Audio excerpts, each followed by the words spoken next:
यहोवा देव जे काही ठरवतो ते मग कित्येक वर्षानंतर असो किंवा लगेच असो ते तो घडवून आणतोच. निर्गम 12:1-13. फारोच्या दास्यामध्ये इस्रायल लोक फार पिडलेले गेले तेव्हा त्यांनी यहोवा देवाला आरोळी केली आणि यहोवा देवाने मोशेला फारोकडे पाठवले. त्यावेळेला यहोवा देव मोशेशी बोलला, मी यहोवा आहे आणि अब्रामाला, इसाकाला व याकोबाला मी सर्वसमर्थ देव असा प्रकट झालो. निर्गम 6:2. परंतु यहोवा या माझ्या नावाने मी त्याला ओळख दिली नाही.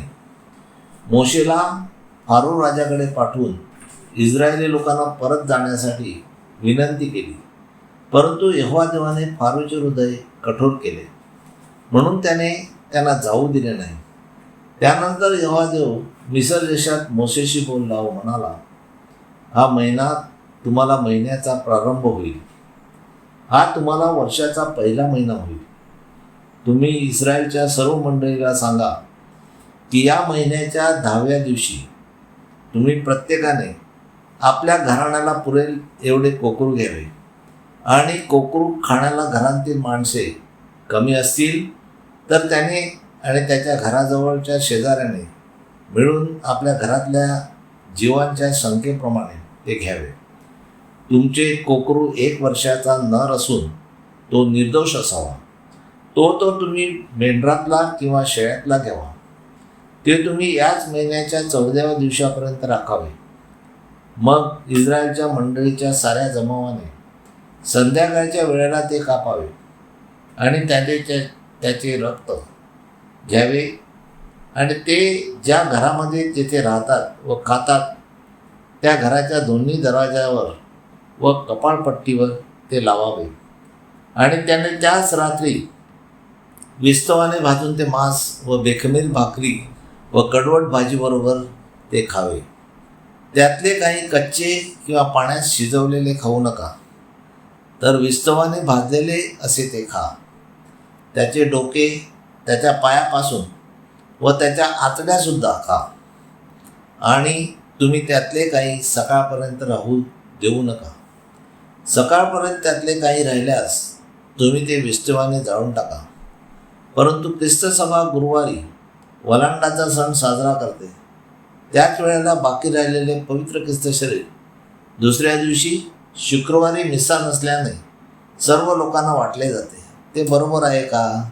तर नाही, कारण यहोवा देव म्हणतो, त्यातले काही तुम्ही दुसऱ्या दिवशी सकाळपर्यंत राहू देऊ नका. त्या दिवशी तुम्ही घराच्या बाहेर उतरू नका. ते यहोवा देवाचे वलंडन आहे असे माना. आणि यहोवा देव म्हणतो, त्याच रात्री मी मिस्र देशातून येथून तेथून फिरेन आणि मिस्र देशातील मनुष्याचे व पशूचेही सर्व प्रथम जन्मलेले आहेत त्यांना मारीन. आणि यहोवा देव म्हणतो, मिस्राचे जे सर्व देव आहेत त्यावर मी दंड आणीन. मी यहोवा आहे. आणि तुम्ही ज्या घरामध्ये आहात त्या घरावर लावलेले रक्त पाहून मी त्या घरांना ओलांडून जाईन आणि मी मिस्र देशातील सर्व प्रथम जन्मलेल्यांना मारीन. परंतु ज्या घरावर रक्त लावलेले आहे त्या तुमच्यावर पीडा येणार नाही. त्यानंतर तुम्ही ज्या दिवशी असे होईल त्या दिवशी तुम्ही मिस्र देशातून पडून बाहेर निघा. व त्याप्रमाणे यहोवा देवाने त्याने ठरवलेल्या दिवशी रात्री प्रत्येक घरातला मोठा माणूस, मुलगा व पशुपैकी प्रथम जन्मलेले असे सर्व मारून टाकले. व सर्व मिस्र देशातले लोक आपल्या प्रथम जन्मलेल्या व त्याचे विधी करण्यात मग्न होते. त्यावेळेला मिस्र देशातून फक्त इस्रायलांनी लोकांना फारोच्या पाशांतून यहोवा देवाचे सुखरूप बाहेर काढले.